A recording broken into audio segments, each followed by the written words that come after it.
Hello, and welcome back to Everyday Consciousness. My name is Elena Wicki, and today I'm going to talk to you about the importance of letting go of stories and complaining in the moment that it's happening. So this comes from the teachings of A Course in Miracles and Eckhart Tolle.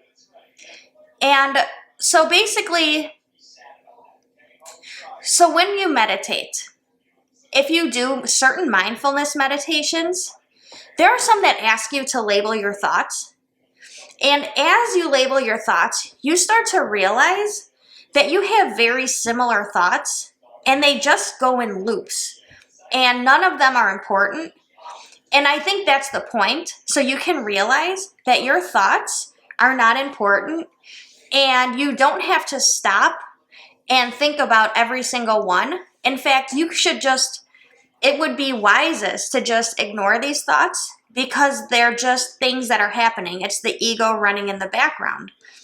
So I notice when I do the labeling meditations, my loop of thoughts is something like details, worries, plans, details, food, worries, plans.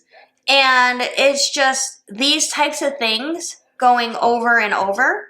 But as I've meditated, I've learned to let them go, and I can go deeper into my meditations and feel more at peace. But this can also happen when I'm just out in the world. Eckhart Tolle is big on releasing stories, and I can always do it when I remember to.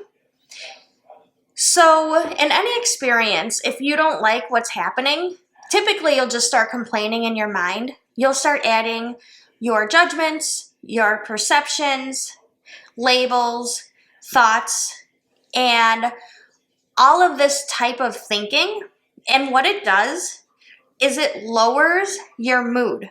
So as you're judging, as you're perceiving things and trying to fit it into your mind and rationalizing why things are right or why things are wrong, you notice like your mood goes down. In fact, that's how I catch myself telling stories, is because my mood declines.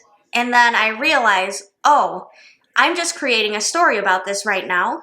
So then when I release all of it and I know that nothing I'm thinking is very important, my mood naturally goes back up.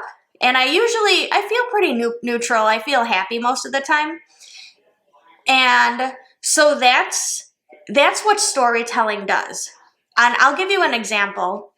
My 11-year-old son was eating a baked potato, and he was using the foil that the potato was cooked in as a plate, and he was cutting the potato with a knife, but he wasn't cutting like nice slices or maybe like little squares or the way that you've seen people cut baked potatoes. He was just like mashing it. He probably cut this thing like 100 times. Like he just kept putting the knife in until it was mush. And then he would scoop out the mush with the knife and eat it and eat the potato off of the knife.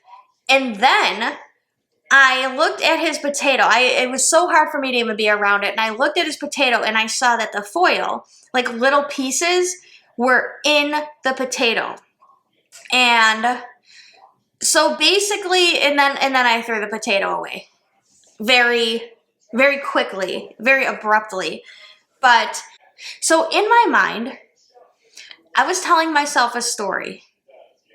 And the story is, what the hell is going on with this? So there were two sides to my story. The first side was judgment. And my judgments were, why is this happening? Who eats a potato like this? This is totally wrong. I have no patience for this. I can't be around it. What the hell is happening? And then I couldn't figure out what to do because I wasn't sure what my true intent was. I didn't want to just start yelling, but I was feeling so frustrated.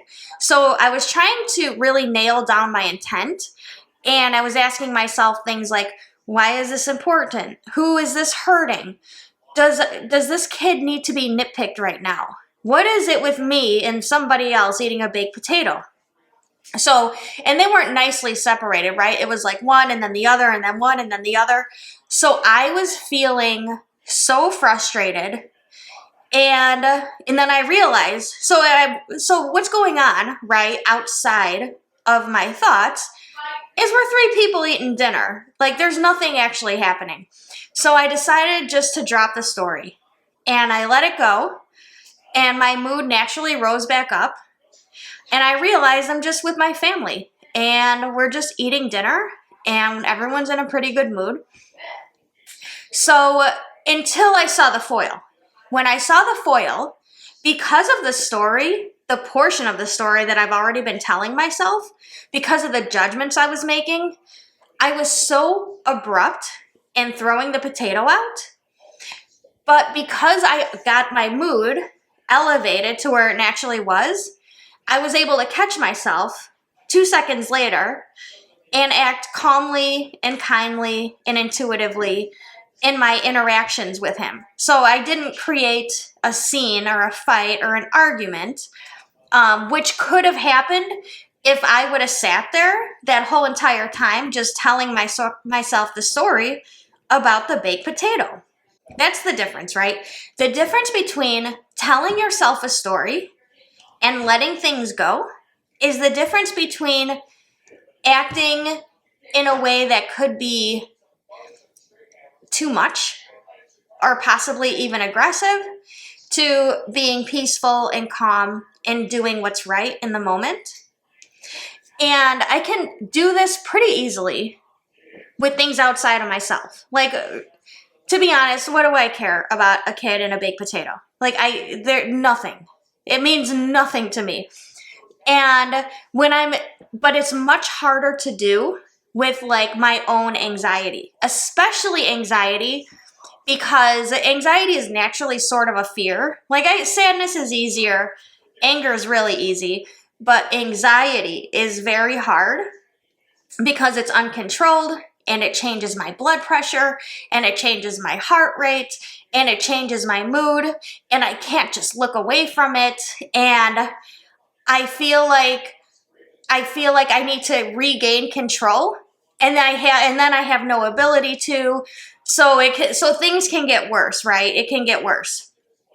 So there is a lesson in A Course in Miracles, and the lesson is these thoughts do not mean anything. And what I really appreciate about this is that when the thoughts are popping up about I need to gain control, I don't like what's happening, why is my body not doing what I want it to do, I can like shoot this lesson through the thoughts. These do not mean anything. And I say it as a demand. I demand myself to know it. I demand it to be true. I demand it to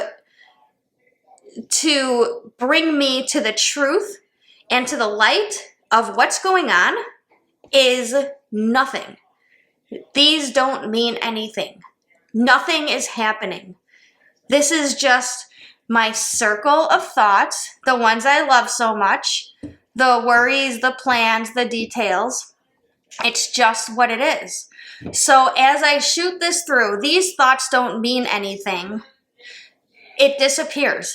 Then the anxiety, I think it just lives in my body and it tries to attract thoughts. So as it pops up, but I don't allow the thoughts to perpetuate the feeling of anxiety, the whole thing stops. Almost like it can't even continue to work because I'm calling out my own feeling as it's happening. And I'm not creating a story, and I'm not allowing these things to gain anything, to gain any sort of influence, any sort of momentum. It gets nothing from me, and it comes from demanding this lesson. These thoughts do not mean anything. So after that, after it calms down, I'm brought back to my level of peace where I can actually start to get things done and I can start to feel better. So my message for the day is try not to get caught in telling yourself stories. You usually know when you are because your mood is off. And then you can realize that you're creating complaints or judgments or something in your mind. And none of these are important. None of them deserve attention. It's just something that happens. It's the spinning wheel of ego that's just doing what it's supposed to do. And you don't have to give anything you're not in the mood to give. So I hope this was helpful. I hope this has inspired you. Thank you for watching, and I will see you later. Bye.